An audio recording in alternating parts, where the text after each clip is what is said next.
يا أيها الناس اتقوا ربكم الذي خلقكم من نفس واحدة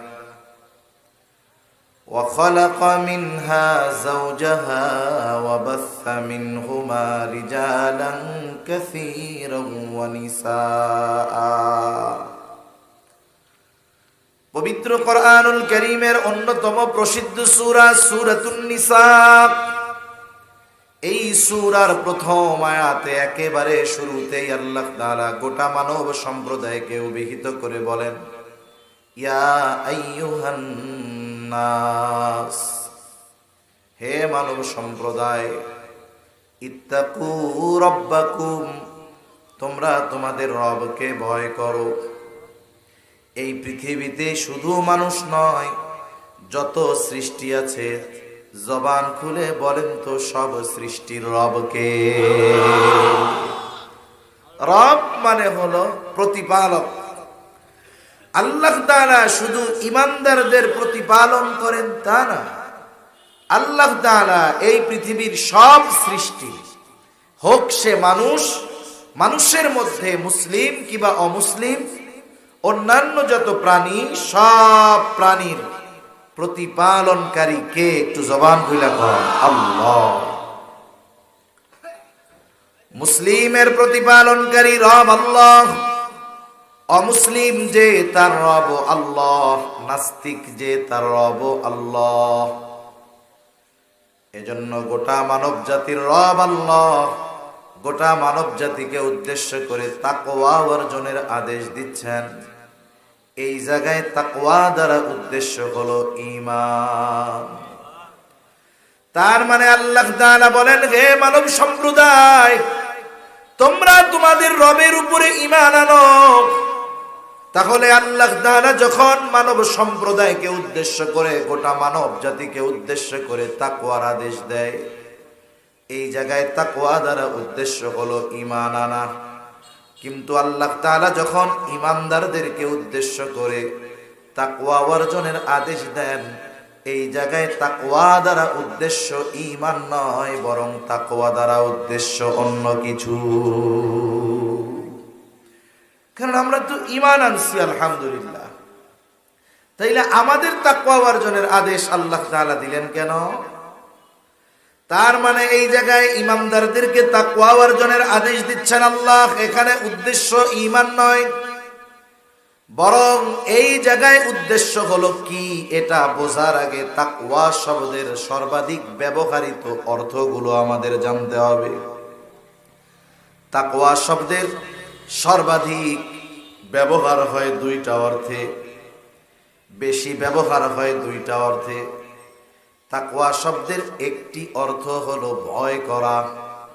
তার মানে আল্লাহ তাআলা বলতেছেন, বান্দা, ঈমানদার, তুমি আমারে ভয় করো। তাকওয়া শব্দের আরেক অর্থ হলো বেঁচে থাকা। কিসের থেকে? বলে পাপের থেকে। এখন আসেন, ভয় তো মানুষকেও করে, মানুষ বিভিন্ন কারণে আরেকটা মানুষকে ভয় করে। তা আমরা আল্লাহ তাআলাকে যে ভয় করব, এই ভয়ের পদ্ধতিটা কেমন হবে? দুনিয়াতে একটা মানুষ আর একটা মানুষকে ভয় করে সাধারণত দুই কারণে। কয় কারণে? জোরে বল। একটা হলো সমাজের সবচাইতে খারাপ, সমাজের সবচাইতে সন্ত্রাসী বড় যেটা, চরিত্রের দিক দিয়ে খারাপ যেটা, ওই ধরনের মানুষকেও মানুষ ভয় করে, কি করে না? খারাপ মানুষরে মানুষ ভয় করার কারণ হইল তার অনিষ্ট থেকে বাঁচার জন্য ভয় করে। এই জন্য কোন ক্ষমতাধর পাওয়ারফুল ব্যক্তি যদি খারাপ হয়, দেখা হইলে মিষ্টি হাসি দিয়ে আসসালামু আলাইকুম দেয়, পিছনে যাওয়ার পরে আল্লাহ মরে নাকি আর কতকাল সালাম দিব, ঠিক কিনা কম?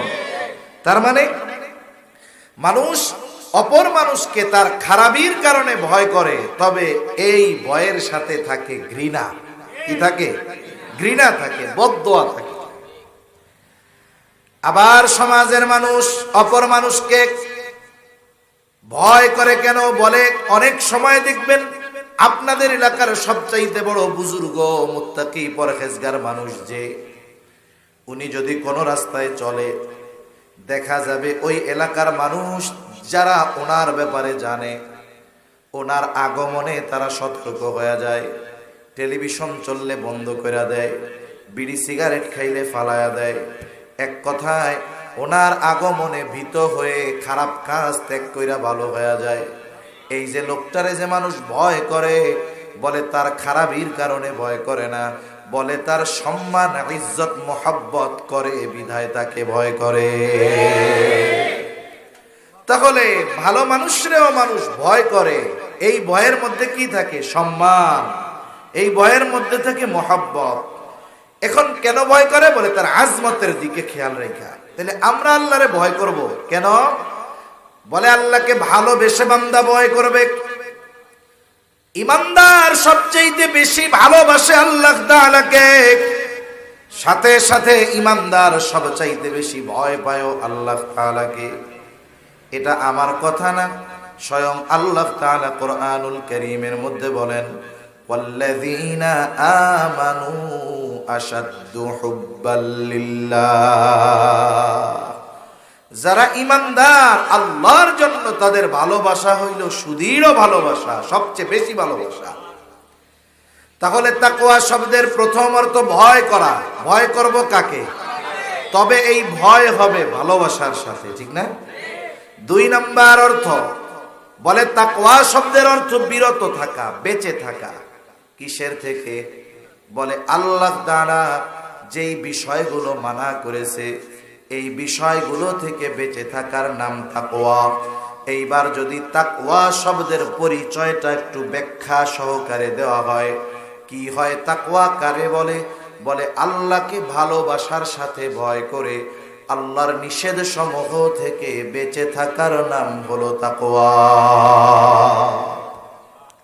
তাইলে গোটা মানব জাতির যখন তাকওয়ার আদেশ আল্লাহ দেন তখন উদ্দেশ্য ঈমান। কি জোরে বলেন? ঈমানদাররে যখন তাকওয়ার আদেশ দেন তখন উদ্দেশ্য কি? যে ঈমানদার আমি আল্লাহকে ভালোবাসা ভয় তো করবি, সাথে সাথে আমার নিষেধগুলা থেকে বাইচাও থাকবি। আল্লাহ তাআলা এই নির্দেশ আমাদেরকে দিচ্ছেন এই তাকওয়া অর্জনের। তাকওয়া এখন অর্জন করবেন কেমনে? আমরা তাকওয়া অর্জন করব কেমনে? পবিত্র কোরআনুল কারীমের বৈশিষ্ট্যগুলোর মধ্যে একটি বৈশিষ্ট্য হলো আল্লাহ সুবহানাহু ওয়া তাআলা শুধু কোনো বিষয়ের নির্দেশ দেন এমনটা নয়, বরং আল্লাহ তাআলা কোরআনুল কারীমে যত বিষয়ের আদেশ দিয়েছেন সব বিষয়গুলো বাস্তবায়ন করার পদ্ধতিও যিনি জানায়া দিলেন তিনি কে? মনে করেন আপনাদের এই তুষখালীর এক লোক জীবনে কোনোদিন ওই সরখালি পার হয় নাই, ওই মোড়ের থেকে বামেও যায় নাই, ফেরিঘাটের দিকেও যায় নাই, ডানে ওই দিকেও যায় নাই। ওই দিক কি ওর জানাও নাই। ওরে যদি আপনি সকালবেলা ওইটা কন, তোর কিন্তু এখন ঢাকা যাওয়া লাগবে, ও মনে করবে মরছি, আমার আর বাঁচার কোনো উপায় নাই। কেন? জীবনে ঢাকা যায় নাই। ও আমি সর খালি জীবনে পার হইলাম না, আমার ঢাকা যাইতে কইতেছেন, আমার মরা ছাড়া কোনো পথ নাই। আর আপনি বললেন বেটা থাম, যাইতে কইছি যাবি, কেমনে যাবি? এখানে বাস চলে নাই বলে আপনি তারে কইলেন পাথরঘাটার থেকে বাস আসবে, আমি তোর ওই মোড়ের থেকে উঠাইয়া দিব। উঠবি যে উঠবি, আর নামবি না। একেবারে এই বাস সব শেষে যাইয়া যখন সব যাত্রী নাইমা যাবে, ওইখানে গিয়া অমকে আইসা তোরে নিয়ে যাবে। প্রথম বিষয় হলো ওরে যখন আপনি ঢাকা যাইতে বলছেন, ওর মনে হচ্ছে আমার জীবন শেষ। যখন পদ্ধতি বইলা দিলেন তখন একটু সহজ লাগতেছে, ও আল্লাহ বাসে ওইটা বইলেই ঢাকা চলে যাওয়া যায়, এত সহজ। এরপরে দেখবেন যখন ওরে ওই জায়গার থেকে সুন্দর মতো বাস কাউন্টারের থেকে নামায় নিয়ে গেছে বাসায়, ও ফোন দিয়া বলবে, ও কাকা ঢাকা আসা এত সহজ, এ তো আমি আগে জানতাম না, আমি তো ভাবছি কি না কি হবে। তার মানে একটা জিনিস আদেশ করার পর এটা যতটা কঠিন থাকে, ওই আদেশ বাস্তবায়নের পদ্ধতি বইলা দিলে ওইটা সহজ হয়ে যায়, ঠিক কিনা বলে? আল্লাহ তাআলা বান্দার প্রতি কত দয়ালু, কত মেহেরবান। আল্লাহ তাআলা শুধু বান্দাকে আদেশ করে তা নয়, ওই আদেশ বাস্তবায়নের পদ্ধতিও আল্লাহ বলে দেয়। এটা আল্লাহ তাআলার পক্ষ থেকে দুই পদ্ধতিতে হয়। কয় পদ্ধতি? একটা হলো আদেশ করার পর সুস্পষ্টভাবে ওই আদেশ বাস্তবায়নের পদ্ধতি আল্লাহ বলে দেয়, আর একটা হলো স্পষ্টভাবে বলে না ঠিক, তবে ইঙ্গিত দিয়া দেয় ওই জায়গায় যাও। প্রথমে ইঙ্গিত দিয়া দেয়, সূত্র দিয়া দেয়। যেমন একটা ছেলে যদি অঙ্কের সূত্র বুঝা মুখস্থ করতে পারে, খালি মুখস্থ না, এই সূত্র বুঝেও মুখস্থ যদি করতে পারে, ওর জন্য অজানা অঙ্ক ওর জন্য সহজ হয়ে যায়। ঠিক কিনা বলেন? কোরআনুল কারীমে একটা হলো সুস্পষ্ট নির্দেশনা, আর একটা হলো সুস্পষ্ট না, তবে আল্লাহ সূত্র দিয়ে দিছে। সূত্র কেমনে দিছে? যেমন ঈমানের পরে সবচাইতে গুরুত্বপূর্ণ ইবাদত নামাজ। কি জোরে কোন? নামাজ ঈমানের পরে সবচাইতে গুরুত্বপূর্ণ ইবাদত। নামাজের কথা আল্লাহ তাআলা কোরআনুল কারীমের মধ্যে 82 জায়গায় বলেছেন। আবার এমনটা না 82 জায়গায় বলছেন এই জন্য নামাজ বেশি গুরুত্ব, এমন নয়। বরং আল্লাহ তাআলার আদেশ 10 বার করলেও যেমন গুরুত্ব, একবার দিলেও সমপরিমাণ গুরুত্ব। মুফাসসিরিনে কেরাম বলেন এই 82 জায়গায় আল্লাহ তাআলা একই কারণে নয়, বরং কমপক্ষে 82টা কারণে 82 বার নামাজের কথা আল্লাহ উল্লেখ করেছে। তাহলে নামাজের আদেশ দিয়েছেন আল্লাহ, এই আদেশ আছে কোরআনে। কোথায় আছে? জোরে কোন? কোরআনে।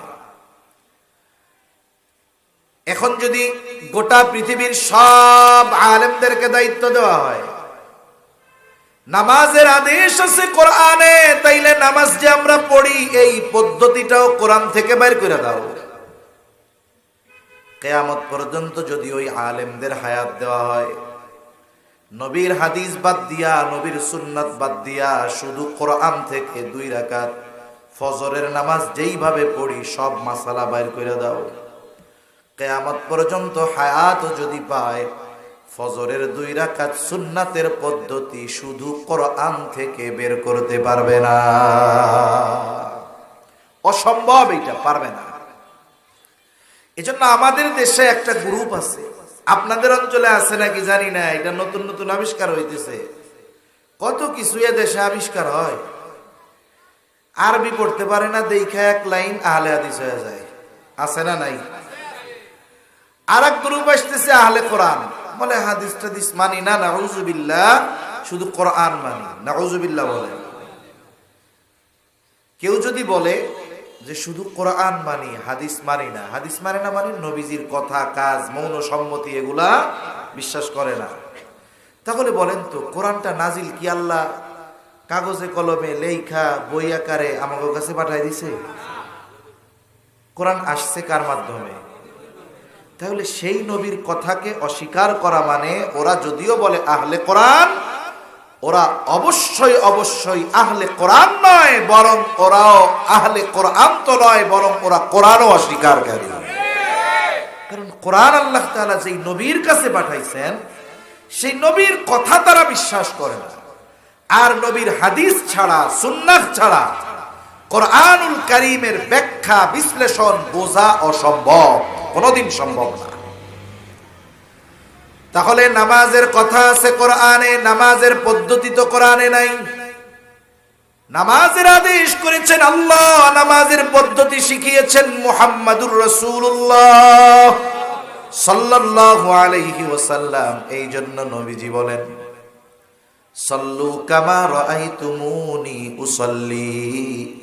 নামাজের আদেশ তো আল্লাহ দিলেন, কেমনে সাহাবায়ে কেরাম নামাজ পড়বে নবীজি জানায় দিলেন। টেনশন পেরেশানির কোনো কারণ নাই। আল্লাহর নবী বলেন, আমাকে যেভাবে নামাজ পড়তে দেখো তোমরা সেইভাবেই নামাজ পড়ো। কারণ আল্লাহর আদেশ, আল্লাহর আনুগত্য বাস্তবায়ন হবে রাসূলের আনুগত্যের মাধ্যমে। রাসূলকে বাদ দিয়ে আল্লাহর আনুগত্য করবা, এটা শয়তান ছাড়া আর কেউ না। ঠিক কিনা বলে?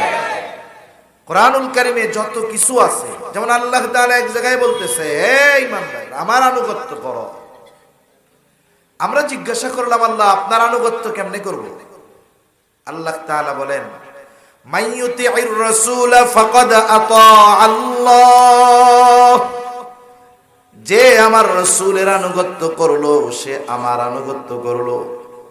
তার মানে আল্লাহর আদেশ বাস্তবায়ন যদি করতে হয়, আল্লাহর আদেশের আনুগত্য যদি করতে হয়, মুহাম্মাদুর রাসূলুল্লাহ সাল্লাল্লাহু আলাইহি ওয়াসাল্লাম ছাড়া সম্ভব নয়।